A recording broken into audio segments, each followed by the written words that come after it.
ശ്രീ ശശീന്ദ്രൻ, ഇന്നിപ്പോൾ ജനകീയ തെരച്ചിലായിരുന്നു. ജനകീയ തെരച്ചിലിൽ 3 ശരീരാവശിഷ്ടങ്ങൾ ഇന്ന് ലഭിച്ചിട്ടുണ്ട്.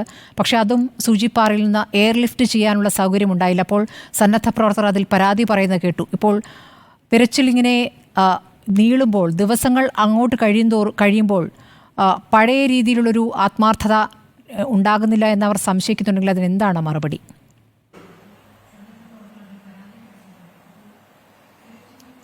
ജനകീയ തെരച്ചിൽ നഷ്ടപ്പെട്ടവർക്ക് വേണ്ടി പ്രദേശവാസികളും ക്യാമ്പിൽ കഴിയുന്നവരും തന്നെ സന്നദ്ധത അറിയിച്ചുകൊണ്ട് തുടരുകയാണ്. എങ്ങനെയെങ്കിലും നഷ്ടപ്പെട്ടവരുടെ വിവരങ്ങൾ അറിയണം, ശരീരങ്ങൾ കിട്ടണമെന്ന അർത്ഥത്തിലാണ് അവർ തിരയുന്നതിന് വേണ്ടി അവർ കൂടെ പോകുന്നത്. തീർച്ചയായിട്ടും ഗവൺമെൻറ് അതിൻ്റെ സംവിധാനങ്ങൾ എല്ലാം ഒരുക്കുകയാണ്. ഇന്ന് എയർലിഫ്റ്റ് ചെയ്യാൻ വേണ്ടി 3 ശരീരഭാഗങ്ങൾ കിട്ടിയില്ല എന്നുള്ള പരാതി അവർ ഉന്നയിച്ചിട്ട് തീർച്ചയായിട്ടും അത് പരിഹരിക്കപ്പെടേണ്ടതാണ്. കഴിഞ്ഞ ദിവസവും അങ്ങനെ ഒരു സംഭവം ഉണ്ടായിരുന്നു. നമുക്ക് പിറ്റേ ദിവസമായിരുന്നു എടുക്കാൻ വേണ്ടി കഴിഞ്ഞിരിക്കുന്നത്. എയർലിഫ്റ്റ് ചെയ്യാൻ തീർച്ചയായിട്ടും ഹെലികോപ്റ്ററിൻ്റെയും മറ്റും സഹായമാണ് അനിവാര്യമായിട്ട് വേണ്ടത്. അതിലെന്താണ് ഇന്ന് സംഭവിച്ചതെന്ന് തീർച്ചയായിട്ടും ഇടപെട്ട് ആ ശരീരഭാഗങ്ങൾ ബന്ധപ്പെട്ട കേന്ദ്രങ്ങളിൽ എത്തിക്കാനുള്ള നടപടി സ്വീകരിക്കണം. ആത്മാർത്ഥത കുറവായിട്ടാണ് കാണേണ്ടതില്ല. ആത്മാർത്ഥത ഉള്ളത് കൊണ്ടാണ് ഇപ്പോൾ നാളെയും മറ്റന്നാളുമായിട്ട് ചാലിയാർ പുഴയുടെ തീരങ്ങൾ 5 സെക്ടറായി തിരിച്ച് വീണ്ടും തെരച്ചിൽ തുടരാനുള്ള നടപടിയാണ് സ്വീകരിച്ചിരിക്കുന്നത്. അതിൻ്റെ പദ്ധതിയാണ് ജില്ലാ ഭരണകൂടവും മന്ത്രിമാരുടെ ഉപസമിതിയുമെല്ലാം പരസ്പരം ബന്ധപ്പെട്ടുകൊണ്ട് ചെയ്തിരിക്കുന്നത്.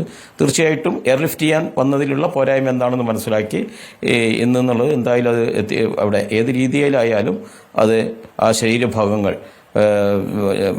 ജില്ലാ ഭരണകൂടം എത്തിക്കാനുള്ള എല്ലാ സംവിധാനം ചെയ്യുമെന്ന കാര്യത്തിൽ സംശയവുമില്ല. മഴ പെയ്താൽ കാര്യങ്ങൾ തടസ്സപ്പെടുമെന്നൊരു അവസ്ഥ കൂടി ഉണ്ടല്ലോ അല്ലേ? ഇന്നിപ്പോൾ ചാറ്റൽ മഴയായിരുന്നു, പക്ഷേ തെരച്ചിൽ വേഗം അവസാനിപ്പിക്കേണ്ടി വന്നു. ഇനിയിപ്പോൾ വരും ദിവസങ്ങളിൽ അതിശക്തമായ മഴ പെയ്യുമെന്നുള്ള മുന്നറിയിപ്പുണ്ട് സംസ്ഥാനമാകെ. അതെ, ആ മുന്നറിയിപ്പുണ്ട്. അതുകൊണ്ട് തന്നെ വളരെ പെട്ടെന്ന് ഇത്തരം കാര്യങ്ങൾ കിട്ടിയിട്ട് കൈവിട്ടു പോകാതിരിക്കാൻ ശ്രദ്ധിക്കേണ്ടതുണ്ട്. തീർച്ചയായിട്ടും അതിലിടപെടണം. അവരുടെ ആ വിമർശനത്തെ ജനാധിപത്യപരമായി സ്വീകരിക്കുകയല്ലാതെ മറ്റു രീതിയിൽ അതിനെ കാണേണ്ട കാര്യമില്ല. ആത്മാർത്ഥമായി ഇറങ്ങി പുറപ്പെട്ടവരാണ് തെരച്ചിലിന് വേണ്ടിയിട്ടുള്ളവർ. അവർ ആ പുഴയോരൊക്കെ ഇറങ്ങി അവിടെ എത്തിപ്പെട്ടത് പരപ്പൻപാറയിൽ ആ ഭാഗത്ത് എത്തിപ്പെട്ടതെന്ന് പറയുന്നത് വളരെ സാഹസികമായ ഒരു ജോലി കൂടിയായിരുന്നു.